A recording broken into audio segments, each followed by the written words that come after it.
Bugün çok basit gözüken ama yatırımcıyı çok kolay yanıltan veya kararsız bırakan bir soruya cevap bulmaya çalışacağız. Aynı metrekareye sahip olsa bile iki konutu birbirine mukayese ederken fiyatının neden farklı olduğunu anlamanızı sağlayacak 7 kriter vereceğim. Eğer bunları öğrenirseniz kafanız çok daha net ve berrak olacak. Hazırsanız başlayalım.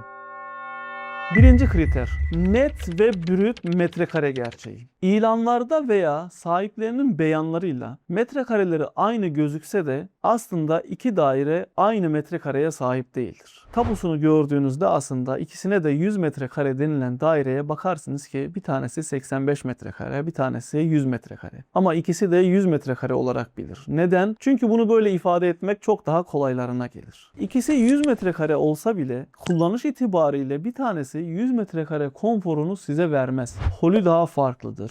Odası çaptır. Balkon kullanımı ferah değildir. İkisini de 100 metrekare olarak kabul etmek çok doğru değildir. Hatta bazen bazı dairelere girersiniz 80 metrekare ama eşyalarınızı gözünüzde canlandırır, konumlandırır, yerleştirirsiniz. Size 100 metrekare ferahlığı verir. Şimdi bu iki dairenin aynı fiyatta olmasını tabii ki bekleyemeyiz. İkinci kriter katı ve cephesi. Aynı binada aynı metrekareye sahip iki daire de birisi birinci katta, birisi üçüncü katta ise ikisi aynı muadil fiyatlar olmasını bekleyemeyiz. Mesela güney cephe olarak verilen bir dairenin diğer dairelere göre bir tık daha avantajlı olması beklenir. Ancak gidip cephesine baktığınız zaman karşı binanın duvarına baktığını görürsünüz. Ama diğer taraftan kuzey cephe veya batı cephe olarak gözüken dairenin önü açık, ferah, park, bahçe, orman gibi bir yere baktığını görürsünüz. Şimdi bu iki daire arasında fiyat mukayesesi yaparken tabii ki daha doğru bir cepheye, daha doğru bir manzaraya sahip olan konutun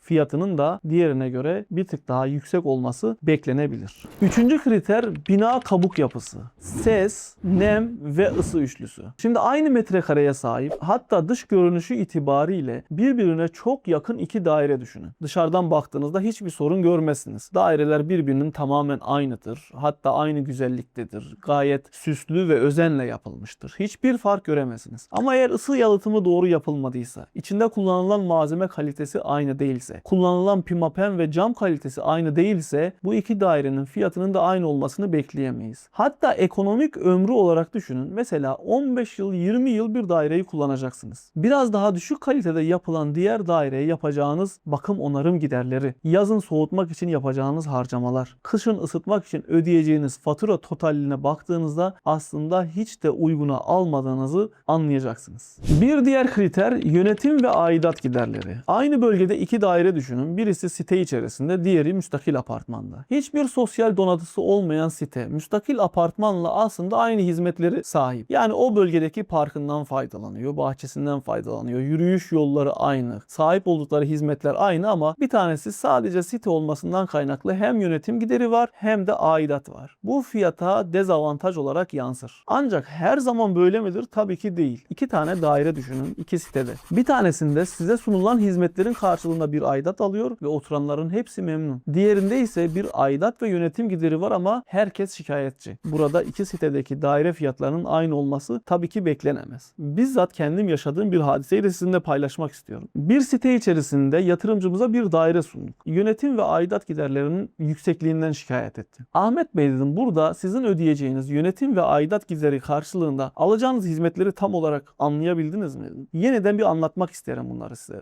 Tabii ki buyurun dinliyorum dedi. Yani burada size sunulan açık kapalı yüzme havuzu, otopark, otoparklardaki elektrikli araçlara sunulan şarj istasyonları, tenis kortları, süper konfora sahip bir spor salonu, bahçe, yürüyüş alanları, sosyal tesisi, lokasyonu, yani bunlar karşılığında ödediğiniz aidatı nasıl çok görüyorsunuz? Siz bu hizmetleri dışarıda satın almıyor musunuz? Evet, aslında bunlara ciddi bir bütçe ayırıyorum diyor. Peki bu sitede oturduğunuz zaman buralardan tasarruf etmiş olacak mısınız? Evet dedi, hiç böyle değerlendirmemiştim. Hatta sadece siz değil, bütün aileniz bunlardan faydalanacak. Eğer bu şekilde bir konuta aidat ve yönetim gideri ödüyorsanız bu da o siteye, o konuta fiyat avantajı olarak yansıyacak. Dolayısıyla bazen site ve yönetim giderleri avantaj olurken bazen dezavantaj olur. Aynı metrekarede diye aynı fiyat olmasını tabii ki beklemeyeceksiniz.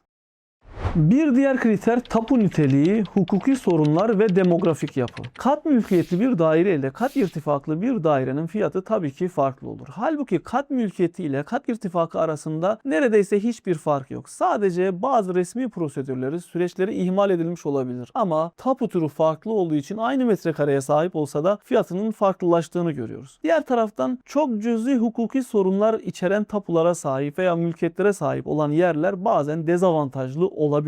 Aynı zamanda demografik yapı dedik. Demografik yapıyı bir ilçe veya il gibi düşünmeyin. Hatta bir sokak, mahalle gibi düşünmeyin. Bazen bir apartmanda oturan aile, oturan birey sayısı, oturan birey kültürüyle diğer apartmanda oturan birey kültürü arasında bile fiyat farkı oluşturacak kadar dengeyi bozan şeylerle karşılaşabiliyorsunuz. Dolayısıyla o apartmanda, o sitede oturan kitle de fiyat üzerinde belirleyici olabiliyor. Bir diğer husus ise mikrolokasyon. Yani aynı mahallede olan, aynı metrekareye sahip iki daire, birisi diğerinden çok cüzi bir mikrolokasyon farkına sahiptir. Mesela metro ulaşım hattına biraz daha yakındır veya bir yürüyüş parkına bakıyordur veya şehrin özenle baktığı bir caddeye çok yakındır. Diğeri de ondan 1-2 sokak ötededir. Yani bahsettiğimiz lokasyon 100-150 metre çapında değişse bile fiyata etki edebilir. Diğer bir kriter ise likidite. Bazen bazı konutlar aynı bölgede olsa bile anlam veremediğimiz ancak reklamından, pazarlamasından kaynaklı olabilir, bilinirliğinden kaynaklı olabiliyor veya orada yerleşik bir kültürden kaynaklı olabiliyor. Bir sitede boş daire bulamazken diğer sitede onlarca boş daireyle karşılaşırsınız. Aynı metrekaredeki daire burada 10 liraya satılırken burada 8 liraya satamazsınız. Satış hızı yani nakite dönme hızı da aynı metrekareye sahip olsa bile etki eden bir husustur. Aynı bölgede, aynı metrekareye sahip iki konuta rastladığınızda eğer fiyat farklılığıyla karşılaşıyorsanız hemen bu kriterlere tabi tutmanız gerekir. Yani bunları bir tablo haline getirerek bu konutu puanladığınız zaman fiyat farkını net olarak ortaya koyabilirsiniz. Ne demek istiyorum? Yani şöyle değerlendirin. Eğer 100 metrekare olan iki konutun da 100 lira olmasını bekliyorsak bu kriterlerle puanladığımızda ikisi de 100 puan alması gerekir. Yani mikrolokasyon 10 puan ise İkisi de burada 10 puan alabiliyor mu? Likidi de 10 puansa ikisi de burada 10 puan alabiliyor mu? Tapu durumu 10 puansa ikisi de 10 puan alabiliyor mu? İkisini de makul şekilde ölçeklendirerek puanlandırırsınız. Daha sonra birisi eğer diğerinden %10, %20, %30 daha az puan alıyorsa fiyatı da %10, %20 daha aşağıda olması kadar doğal bir durum yoktur. Bu değerlendirmeyi yaptığınızda neden buranın fiyatı yüksek, neden buranın fiyatı düşük gibi bir sorunu rahatlıkla aşacak ve karar alma sürecinizi hızlandırmış olacaksınız. İzlediğiniz için teşekkür ederim. Bir sonraki videoda görüşmek üzere.